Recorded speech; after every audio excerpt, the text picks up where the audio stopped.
وہ اس کا مان توڑنے جا رہی تھی۔ یہ مت کہنا کہ تم انکار کرنے جا رہی ہو۔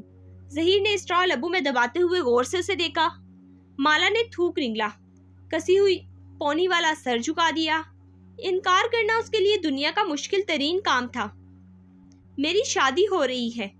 چہرہ اٹھا کے سبز آنکھوں سے اسے دیکھا۔ ظہیر نے ایک گہری سانس خارج کی۔ اور تم دوسری لڑکیوں کی طرح شادی کے بعد گھر بیٹھ جاؤ گی؟ نہیں، میں کام رہوں گی، لیکن جس سے میری شادی ہو رہی ہے وہ بہت ٹریول کرتا ہے، ایسے میں تمہارے ساتھ کام نہیں کر سکوں گی۔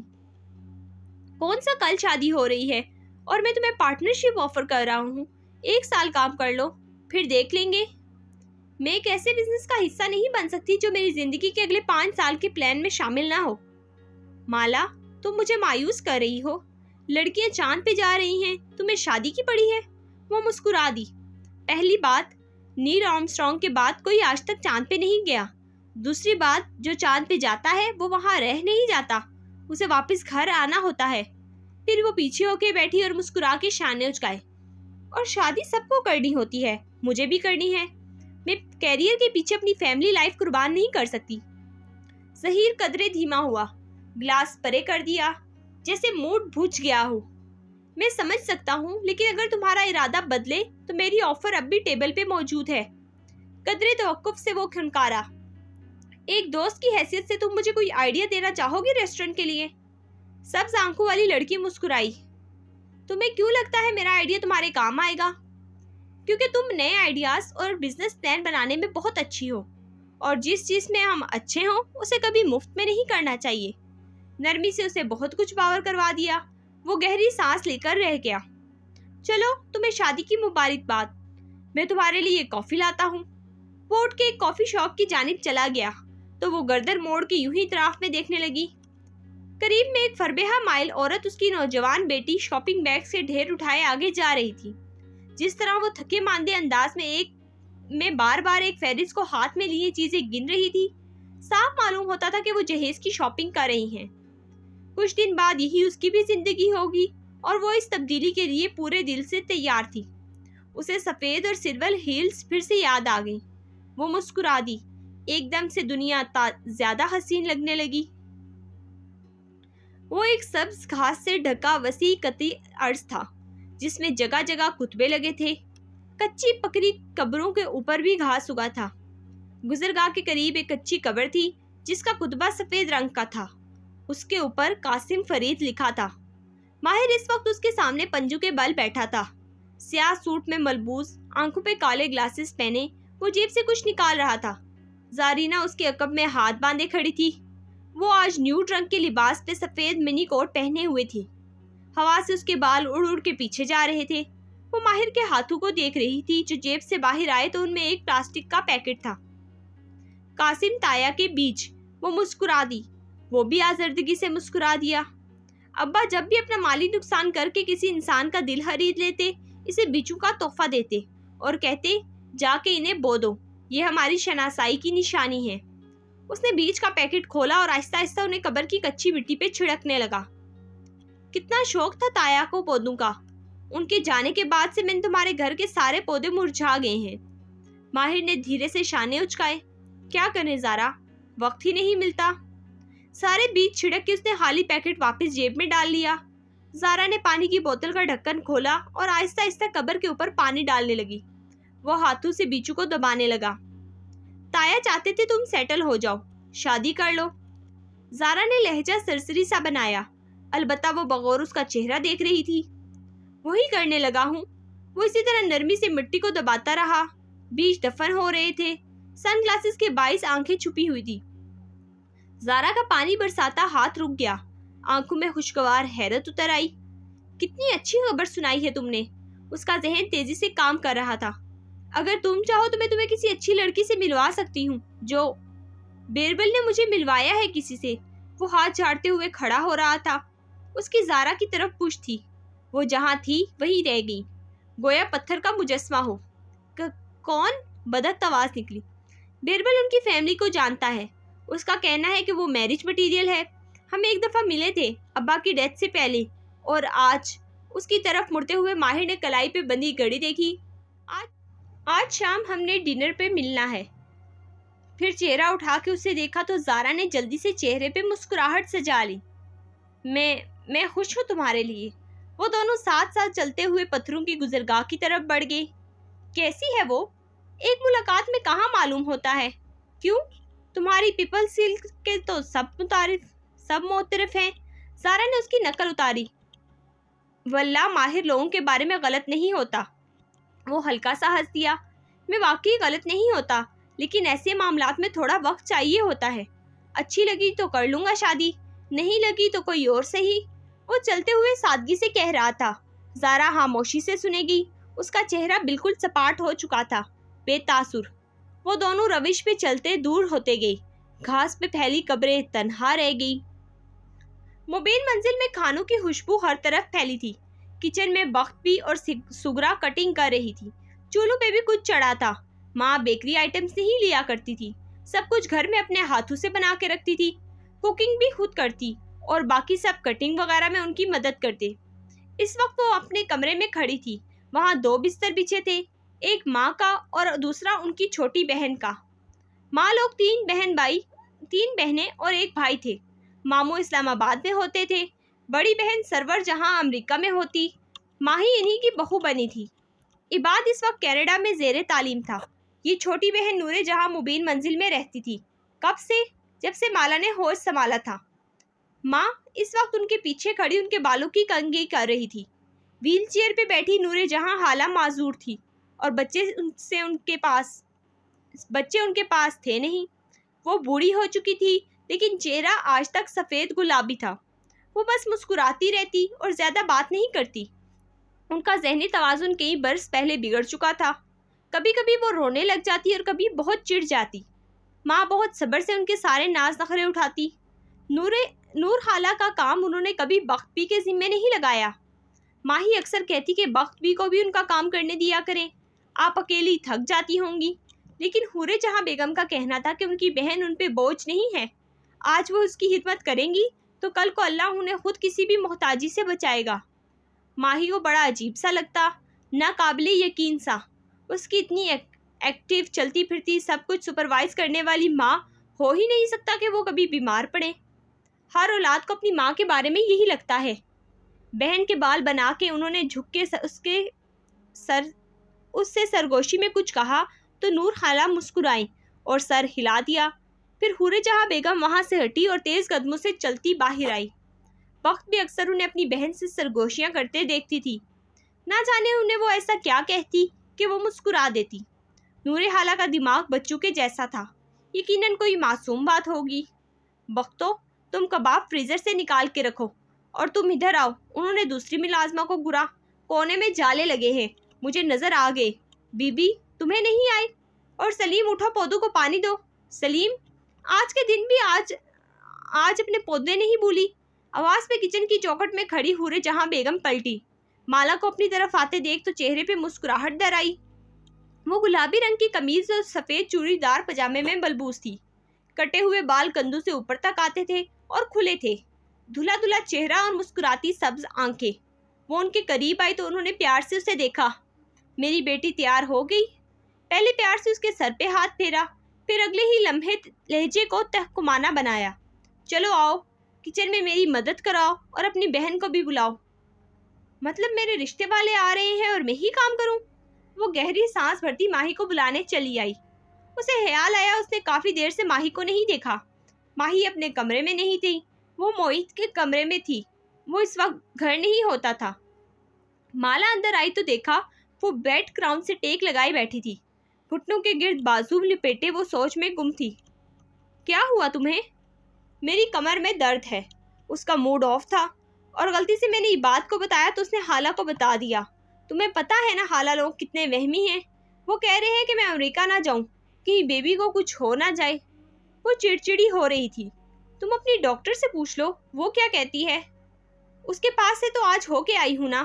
وہ کہتی ہے تم بالکل ٹھیک ہو، سفر کر سکتی ہو۔ ہاں تو کرو نا سفر، مگر وہ رکی جیسے متذبذب ہو۔ اگر بیبی کو کچھ ہوا تو سب مجھے الزام دیں گے کہ مجھے امریکہ جانے کا شوق تھا وغیرہ وغیرہ۔ حالانکہ میں مری نہیں جا رہی امریکہ جانے کے لیے۔ عباد شادی کر کے خود تو واپس چلا گیا ہے، میں مہینوں سے یہاں بیٹھی ہوں، اب ایک خوشی کا موقع آیا ہے، میرا بھی دل چاہ رہا ہے کہ میں جاؤں۔ اس نے گیلی آنکھیں رگڑی۔ مالا نے نرمی سے اس کے ہاتھ تھامے۔ کچھ نہیں ہوگا بیبی کو، تم آرام سے سفر کرو اور شادی انجوائے کرو، خالہ کی طرح وہم مت پالو۔ اچھا آپ باہر آؤ، ماں بلا رہی ہیں۔ وہ لوگ گھنٹے تک آ جائیں گے اور یہاں ابھی۔ مالا نے کھڑکی سے باہر جھانکا۔ لان میں سلیم پانی لگا رہا تھا، یہاں ابھی پودوں کو پانی نہیں لگا۔ ارے سب ہو جائے گا، ماہی ہے نا۔ ماہی آنسو صاف کرتی ہوئی توانائی کے ساتھ اٹھ کھڑی ہوئی۔ اس کا موڈ بہتر ہو گیا تھا۔ دیکھتے ہیں آج تمہاری ساس تمہیں کتنی سلامی دیتی ہے، اور تم اس سلامی سے ہمیں فوراً ٹریٹ دو گی، ڈیل؟ ماہی نے مٹھی بند کر کے چھوٹی انگلی باہر نکالی۔ ڈیل۔ وہ ہنس پڑی اور اس کی انگلی سے اپنی انگلی جوڑ لی۔